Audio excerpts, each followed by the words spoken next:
Hello, I'm Ross Twiddell from Cultaholic.com and welcome to all the WTF moments from last night's installment of Friday Night SmackDown. And you can smack my arse and you can call me any name you want to. There's nothing off the table here because last night's SmackDown was a bloody good show, and I can't think about how many times in the not too distant past you've been able to say that. So many things that happened on the card, you're thinking, wow, this is good sugar, honey, ice and tea, but the best thing about it all is the intrigue. You're thinking, wow, which direction is this going to go into? I've got to watch next week's show to find out. And isn't that how weekly episodic professional wrestling shows should work? Good stuff from WWE. I think we might be dead. A good SmackDown. Is the end already gone? The end is nigh, the end is nigh, time to run away, the end is nigh. But I tell you what, if you are a blonde lady, you do not want to be on last night's SmackDown. Why I'm saying that in the present tense, I've got no idea. Lacey Evans, Alexa Bliss, who else was on there? Of course, Mandy. If you were a blonde lady, you had a horrible night. Thoughts are with you at this testing time. Hit the intro, man.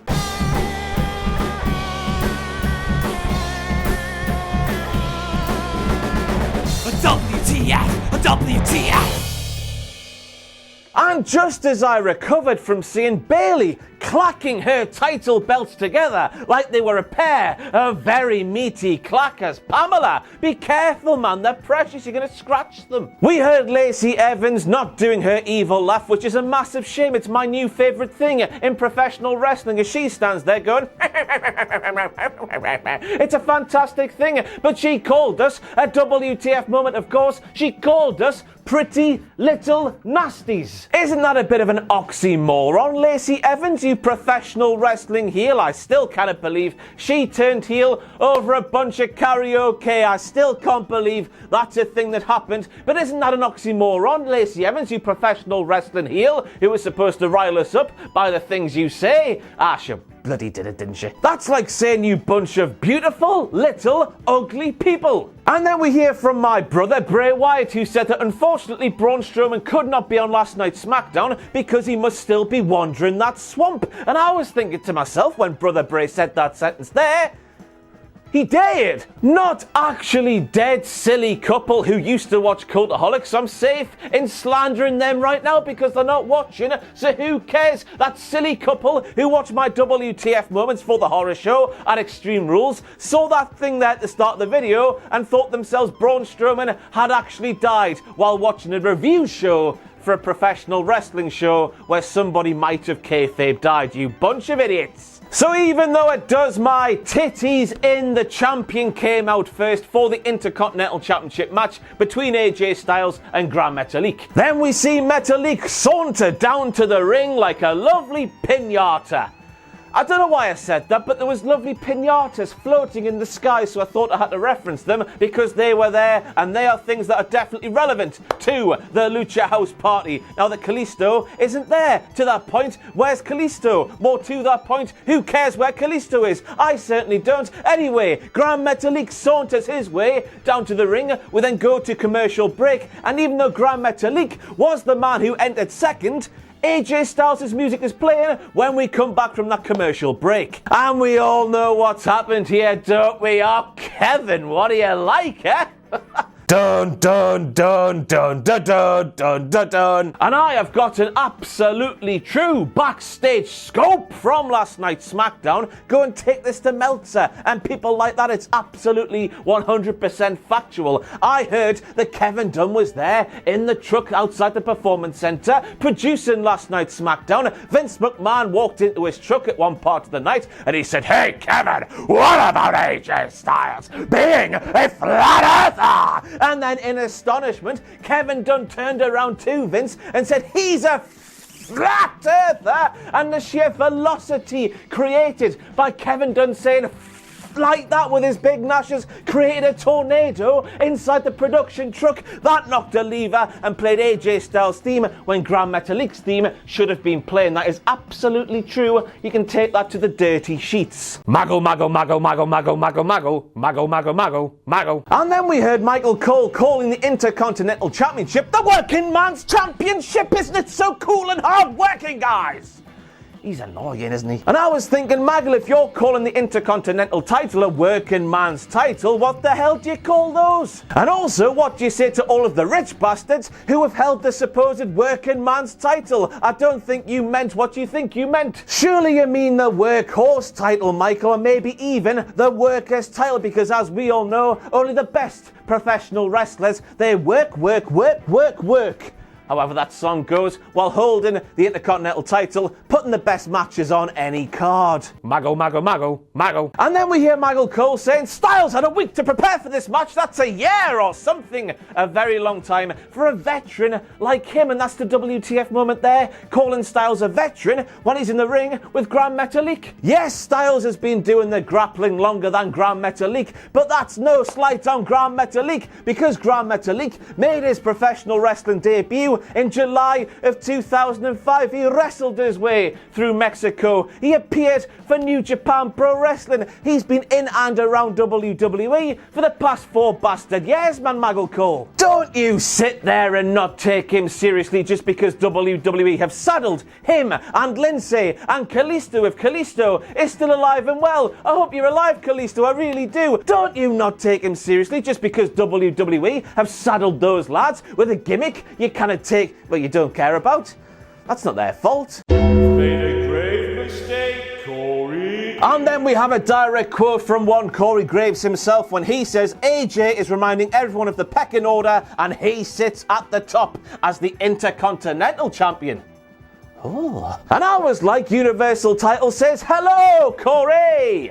Hello, how are you doing? But then I remembered to myself that quite possibly the current Universal Champion, who might not be the Universal Champion as we're stood here right now, Braun Strowman himself, might or might not have been drowned by the Fiend at the horror show at Extreme Rules. Who knows? Braun might have been bitten by that snake. What we saw was Braun Strowman tripping balls. Who knows what happened at the horror show? But maybe, just maybe by default, AJ Styles is actually at the top of the pecking order on SmackDown at the minute. I don't know what happened to my voice there. Nearly because Braun Strowman is MIA. What I'm saying is, everybody, it's a WTF moment no matter where you look at this one. And then we have big baldy bastard Baron Corbin himself calling Shorty G Chad. And oh, how I wish we lived in a world where Shorty G's name was actually Chad Gable, but it's not, so I've got to make it a WTF moment. His first name is Shorty, his second name is G, and big baldy bastard Baron Corbin calling him that has got to be a WTF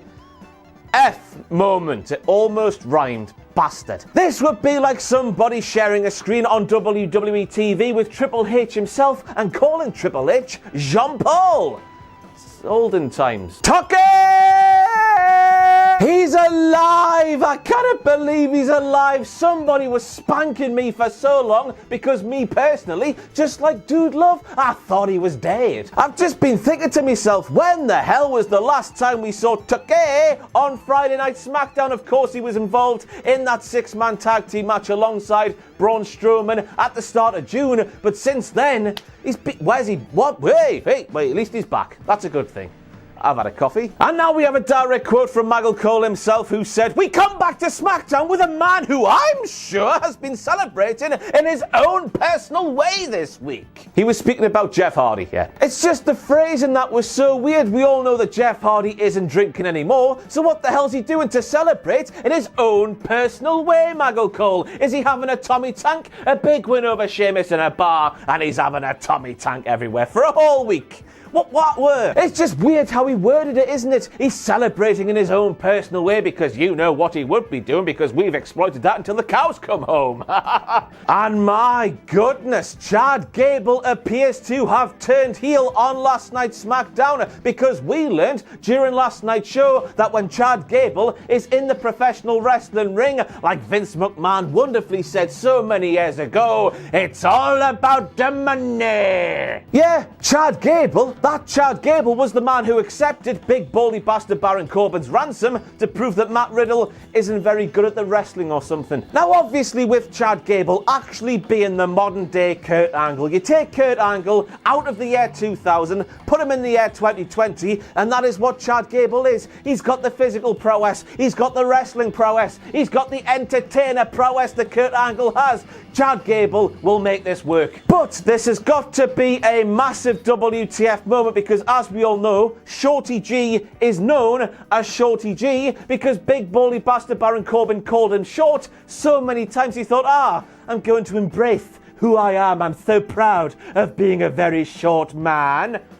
But now he's aligned with big baldy bastard Baron Corbin. And as far as we can see now, he's still called Shorty G. That's the intrigue I'm talking about. Where the hell does this one go from here? I guess we've got to tune in next week to find out. And then we saw something unprecedented on SmackDown. Something, as far as I can remember, which isn't too far back, I concede, but something we can't remember, and that is Big E missing Corey Graves when he hoists his jacket right at that useless prick's head. Useless prick's a bit harsh. Move on, Ross. Yes, the jacket appeared to graze the top of the announce table before it reached the meaty, suited flesh of one Corey Graves, and since that's never happened before, it's happened again, hasn't it? Run away quickly because the end is nigh. The end is nigh, the end is nigh, time to run away, the end is nigh. Michael Cole, Corey Graves, everyone in WWE, us fans have access to the internet. Us fans have fingers, by and large. We can type in things on the internet and find things out that happened years ago. We know that Big E is a former NXT champion. We know that Big E is a former Intercontinental champion. We know that Big E has had success as a singles wrestler. Stop acting as if Big E's singles career never happened. It's old already. This was the narrative they were telling us during that match he had last night on SmackDown, even though WWE themselves uploaded Big E winning the NXT Championship from Seth Rollins to their YouTube channel not too long ago. They think we are a bunch of mugs. Stop treating us like mugs, man. Made a grave mistake, Corey. But after about 10 to 15 minutes of that absolute bollocks being peddled right in our faces, Corey Graves pipes up and says that he strongly believes that Big E can be a singles champion in WWE once again. And I was thinking, what the hell no?